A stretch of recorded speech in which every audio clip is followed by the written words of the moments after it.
here we're going to be looking at oscillatory motion and waves. This kind of combines chapter 13 with a little bit of chapter 14 from the textbook we've been using, and I am trying out the OpenStax version of a college physics textbook for this one.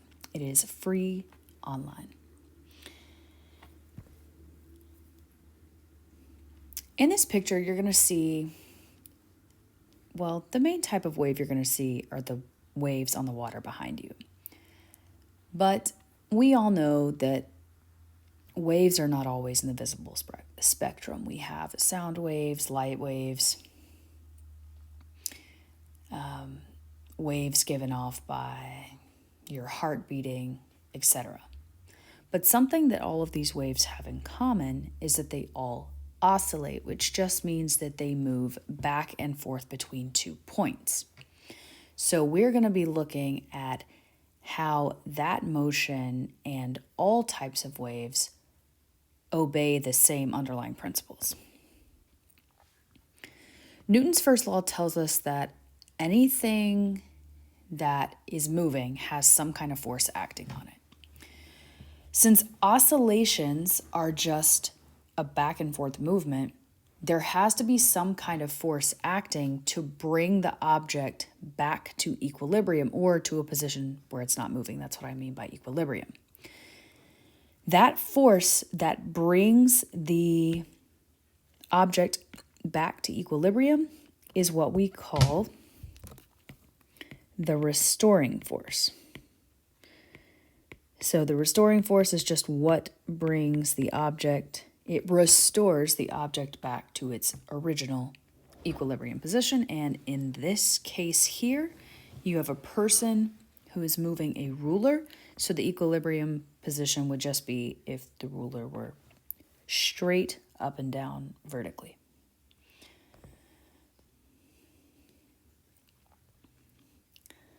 So the oscillating system of the ruler moving back and forth until it eventually reaches equilibrium again, this shows just a very simple oscillating system where the restoring force is going to be directly proportional to your displacement.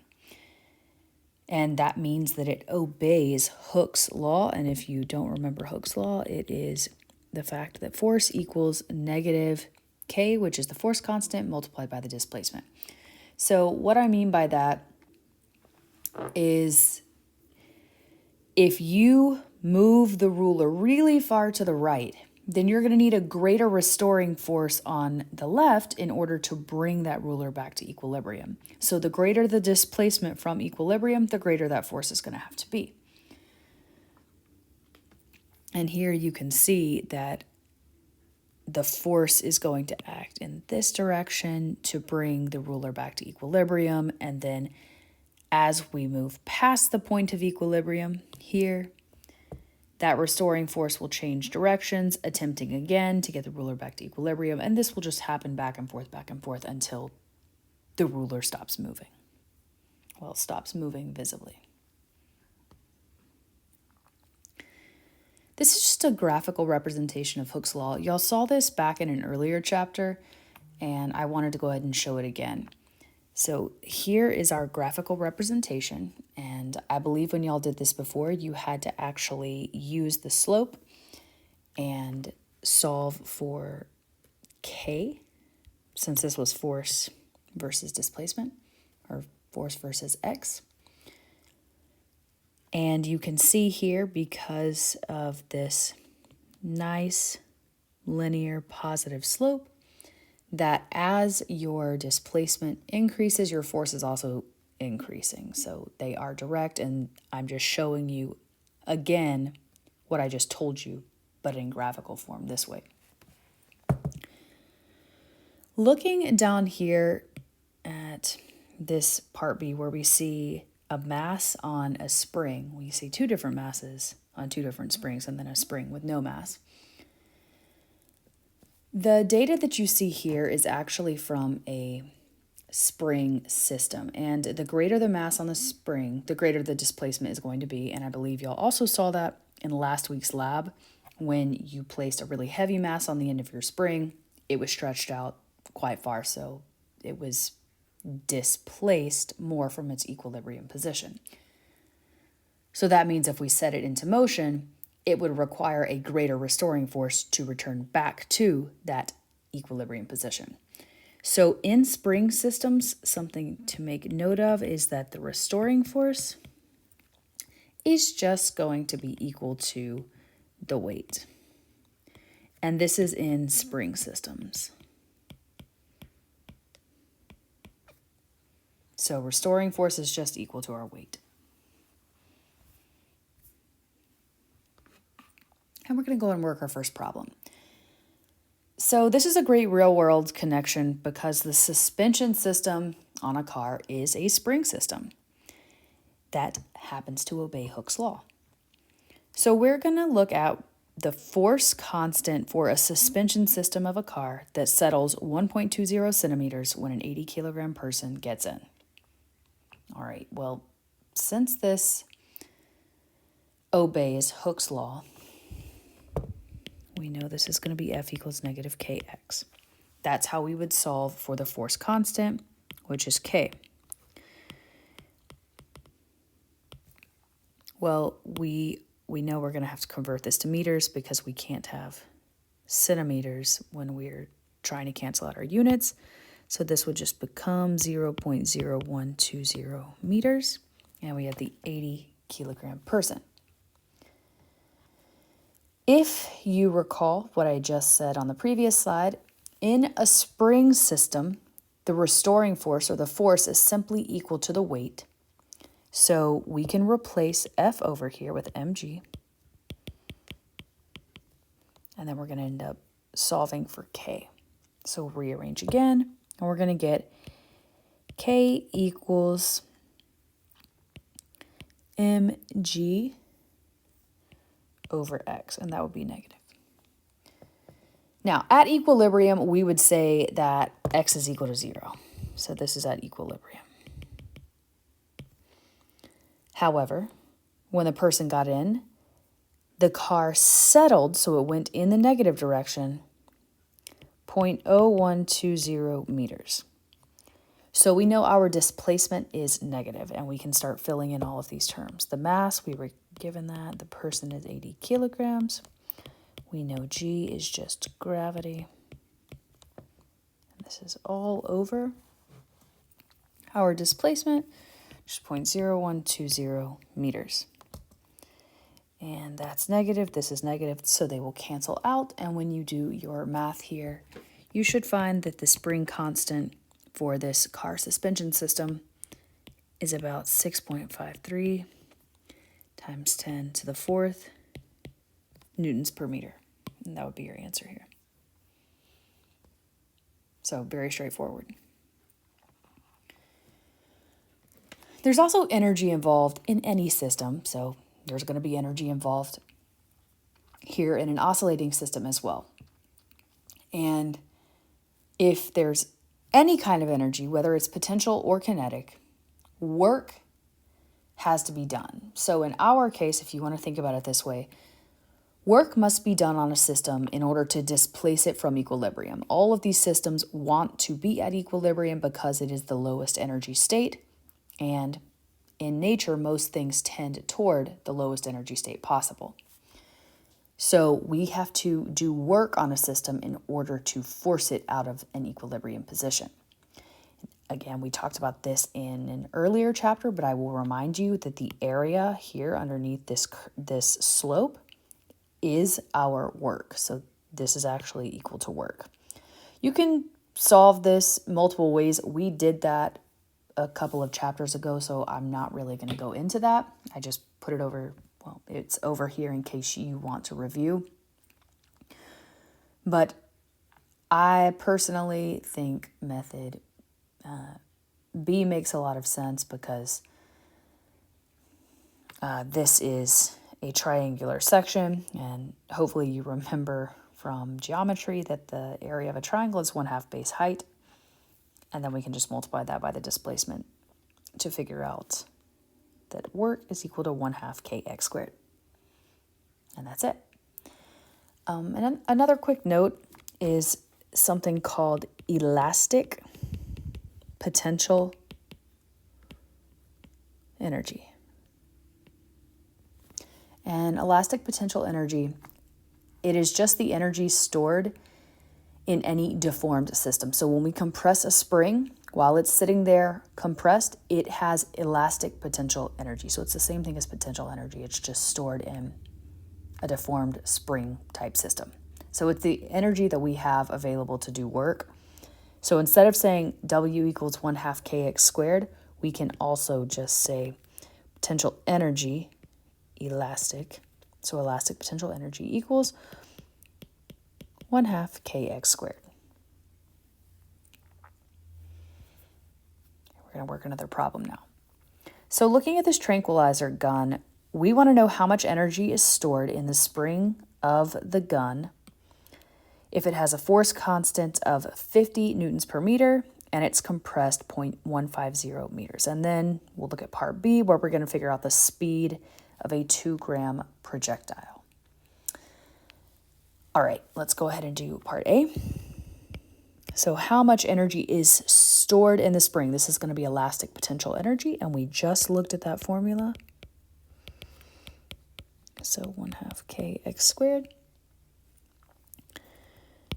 And this elastic potential energy, it'll be 1/2.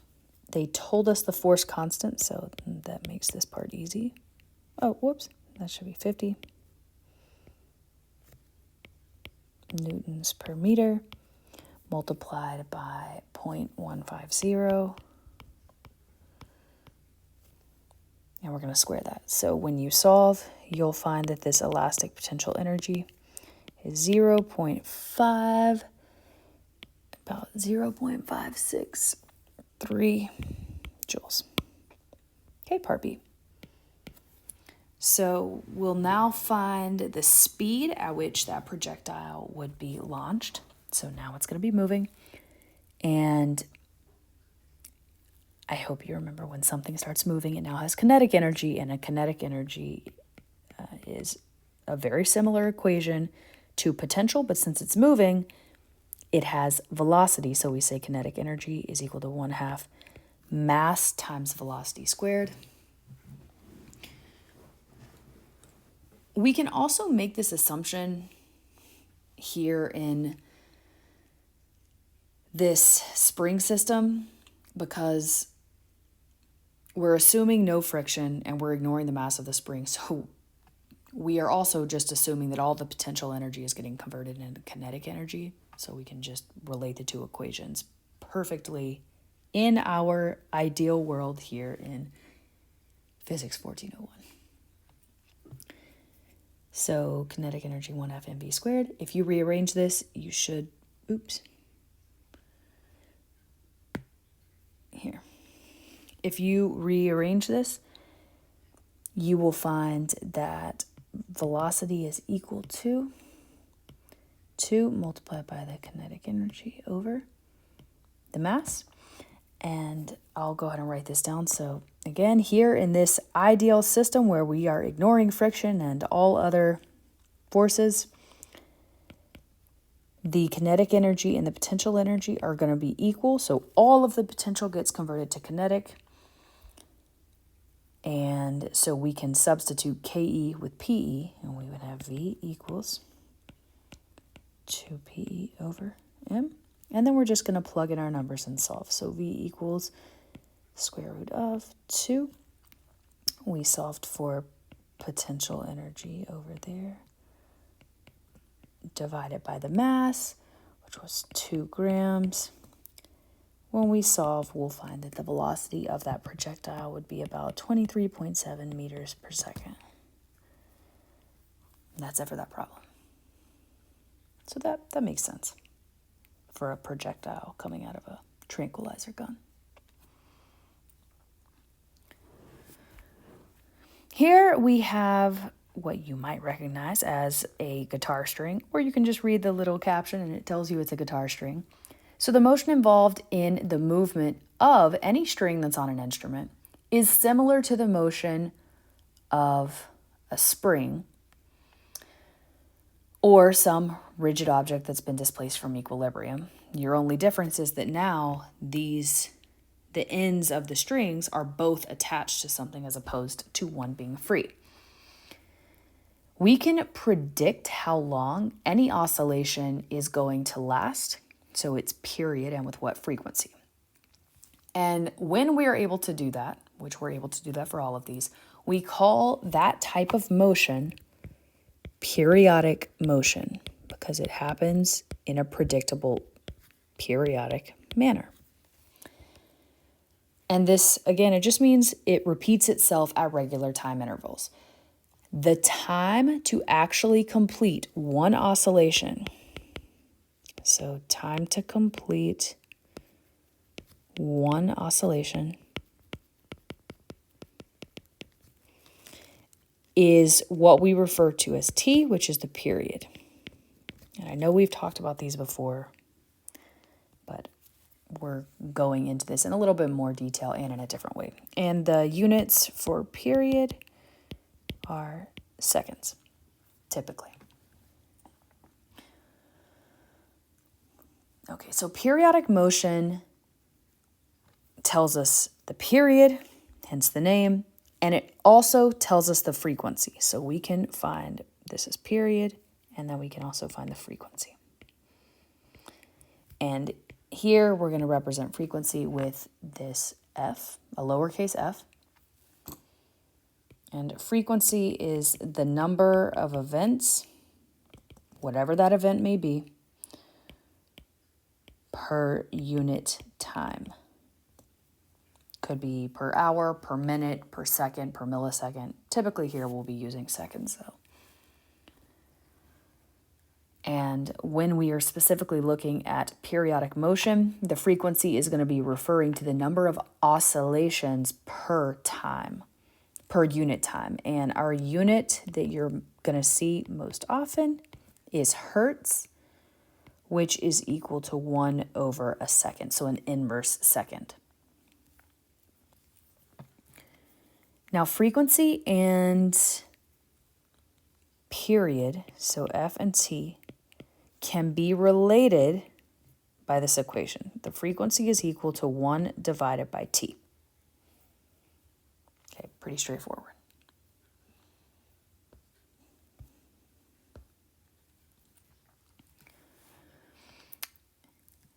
We have a specific type of periodic motion that we refer to as simple harmonic motion, and that's what we will be focusing on here. Because it's the simplest type, we can make some assumptions. We can neglect certain types of forces like friction or air resistance, and our math becomes much simpler. So we're focusing on simple harmonic motion.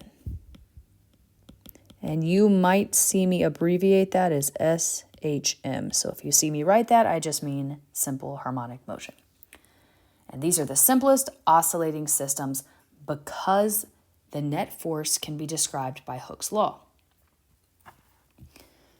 So if Hooke's law is true, F equals negative kx, and there is no damping, and if you're not sure what damping is, damping would be some force that results in an object returning to equilibrium faster. So I was trying to avoid using the word force. A force that forces equilibrium faster. So an example of that would be, we're just going to use the car again, the shock absorbers on your car, they dampen the oscillation so that your car returns to an equilibrium position as soon as possible. We don't want the car to just continue bouncing up and down. That would be bad. So if F equals negative kx and there's no damping, then one of these simple harmonic oscillators, and that's what we call anything that oscillates with simple harmonic motion, is going to be displaced on either side of the equilibrium position until it eventually returns. So I've got that shown here. We have a mass on a spring, and you have pulled it all the way out here. And as soon as you let it go, because we've stretched out the spring, it is going to start moving back towards its equilibrium position. So it's going to overshoot it. Once it hits this wall and bounces back off, it'll head back in the other direction, and it's going to overshoot the equilibrium position again. And it's just going to keep doing that back and forth until it stops. Well, if we consider velocity now, our starting velocity would be 0. As soon as you let go of this this mass and it starts moving back towards the equilibrium position, that would be a negative velocity. You can just imagine your xy coordinate system here. This would be negative x, negative y. We don't have movement in the y direction though. It will temporarily stop moving when it hits the wall, and then it will head in the positive x direction, so have a positive velocity. It will stop and then move in negative, etc. There is a really important note here, which I'm just going to highlight at the bottom. Okay, so we know that when an object is displaced from equilibrium, the object is going to perform simple harmonic motion having an amplitude x and a period t. The maximum speed of the object will occur as it passes through equilibrium. There are two things that will affect the period. So number one, the stiffer the spring, the smaller the period. That's important. And the greater the mass of the object, the greater the period. So the period is going to be affected by how stiff the spring is. So the larger the spring constant, the smaller the period. And the greater the mass, the greater the period. So mass and spring constant will both affect the period. Now, how would we actually find that? T period is equal to 2 pi multiplied by the square root of m over k. And because we know that the frequency is equal to 1 over t, we can also say that frequency is equal to 1 divided by 2 pi times the square root of k over m. So both of these equations would hold true. Please make yourself a note that frequency and period are independent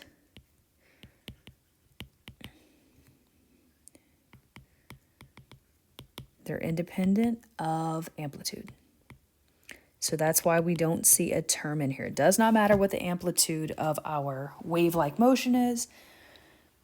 All that matters, or all that would affect the frequency or period, are the spring constant and the mass of the object.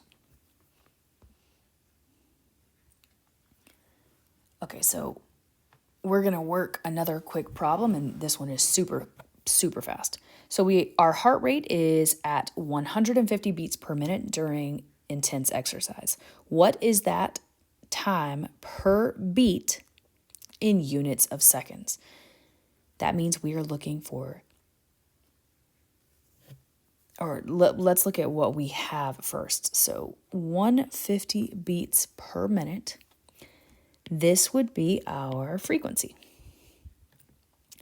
And if we want to know the time per beat in units of seconds, then this would be the period. So we're looking for the period.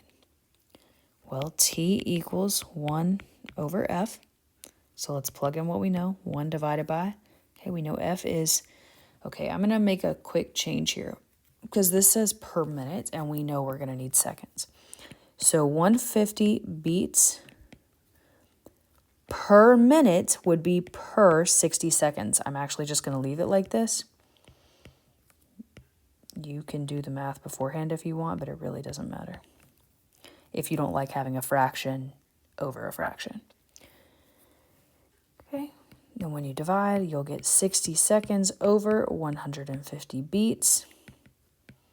But we want to know how many seconds per beat.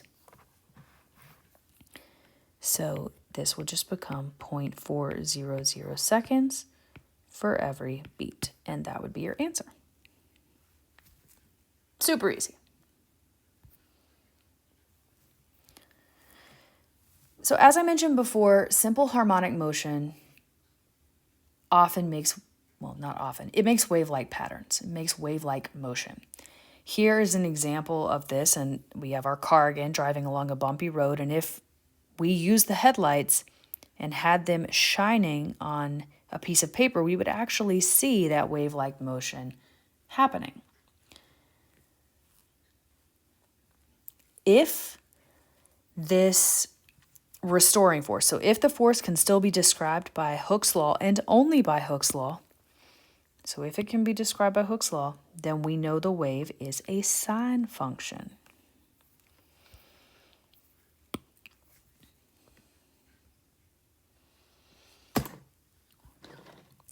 A system like this where we have a spring moving up and down, we know that that can also be described by Hooke's law, and it's moving in simple harmonic motion. We can find the displacement of this, of a system like this, as a function of time. I'm not sure. I'll go ahead and tell you this. We won't be working with this equation, so don't panic when you see it. But position as a function of time would just be equal to x cosine 2 pi t over period. And if we wanted to find the velocity from that, then it would be pretty much the same thing. The only difference really would be instead of x and x, it'd be velocity and velocity, and then this would become sine. And if we went to acceleration, this will become cosine again. That's involving calculus though, so we're not going to be doing that. No need to worry about it. What you do need to know is from that information,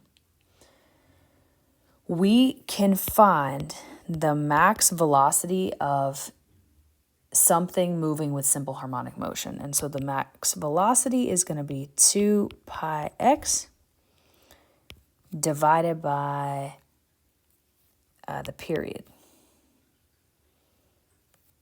I can further simplify that, and we can show that V max equals x times the square root of k over m.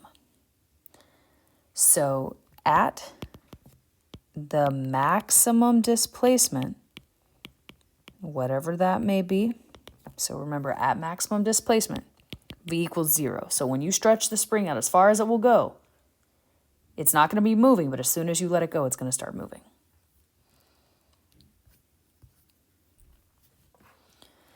Here we're looking at this system, and this can be a little bit overwhelming to look at, so let me explain it. So here is the system we're looking at. As this is showing you that when we see this object attached to the spring up here, we are in a position, a positive x position, because it has started moving in the positive direction. When it hits this point, we'll call this x equals 0, and then it's going to continue moving downward into this negative x territory. And it will just keep doing that over and over and over again until it eventually stops. We can show that graphically like this. And note that this is for position, this is for velocity, and this is for acceleration. They are all slightly different. So we see that at this initial, or at this x position up here, the positive x position, it has no velocity and a negative acceleration. And that makes sense. And as it continues moving, it's going to move down into the negative x direction, and as it moves into that negative x direction, it's, oh, whoops, I didn't know I could do that. It's going to hit this point here, so these Where is this equal? Oh, here and here. So it's going to go to 0 velocity when it hits that negative position, which makes sense because then it's going to get ready to head back in the opposite direction. And when it hits there, it will have reached a maximum acceleration, and it'll just keep doing that over and over again until it stops. This is just a close-up look of what we saw up here, so I won't go into detail on that. And let's work another problem. Here we have one of those seats that a kid can sit in and it bounces. And so we're going to look at part A. If the spring here stretches 0.250 meters while it's supporting an 8 kilogram child, what is that spring constant? Okay, so we're just going to use F equals negative kx, where k equals negative F over x. Remember, the force, if there's a spring involved and it obeys Hooke's law, just equals mg. So it's negative 8 kilograms times 9.8 meters per second squared over 0.250. Oh, 0.250, not 0.025. Okay, so 0.250. We'll solve for this and find that K is equal to about 314 newtons per meter. Okay, part B. What is the time for one complete bounce of the child? Okay, that would be the period, so we're going to solve for period here. And we can pull one of our equations that we looked at. In our case, the one that's going to make the most sense here is 2 pi k over m. Oh, m over k. Wrote it backwards. Okay, so let's just plug in everything we know. 2 pi square root, and that's going to be 8 kilograms divided by k, which is 314 newtons per meter. So the period here is going to be approximately 1 second.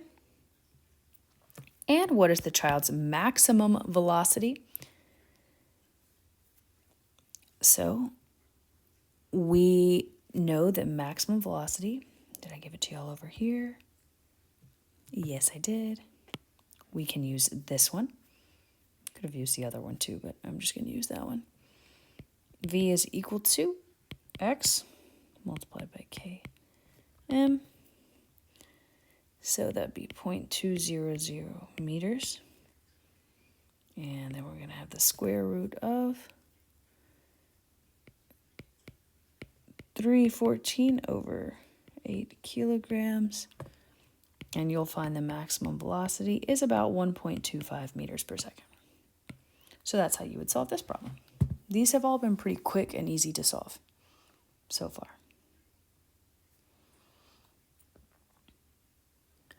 For small displacements only. And when I say a small displacement, so let's say for small displacements, and we're talking about less than 15 degrees, we can consider pendulums to also exhibit this simple harmonic motion, but only at less than 15 degrees. Some examples that you might be more familiar with are things like clock swings or the sinker on a fishing line. But for any simple pendulum, the displacement is just equal to the arc length. The net force is negative mg sine theta. There is an mg cosine theta component, but it just gets canceled out because it's exactly the opposite of the tension in the spring. And at our equilibrium position, so at equilibrium, we know that theta would be equal to 0. So it's the same as what we were doing. We're just replacing our terms. So it's now theta instead of x, it's s, again, instead of x. So it's not too different. I believe y'all all know what a pendulum is, but if you don't, it's just a string that has a really, really small mass, but it's strong, so it shouldn't stretch. And it's got a little mass attached to the bottom of it. Okay. We can solve here, and I'll go ahead and give you all those in case you were to need it, so you don't have to try to figure them out yourself. Again, if our angle is less than 15 degrees, then sine theta is approximately equal to theta. So we can make the leap to net force being equal to negative mg theta instead of negative mg sine theta. Well, we can use that to help us figure out that the net force for a system like this is going to be about negative mg over L times the arc length. So I'm just substituting. And we can find that the period, okay, so we knew before it looked like this. And now it would be 2 pi. And that would be m, and then we would have mg over L, which would cancel out the masses, and you'd be left with period is equal to 2 pi times the square root of L over G. Okay, so this is what you would end up with.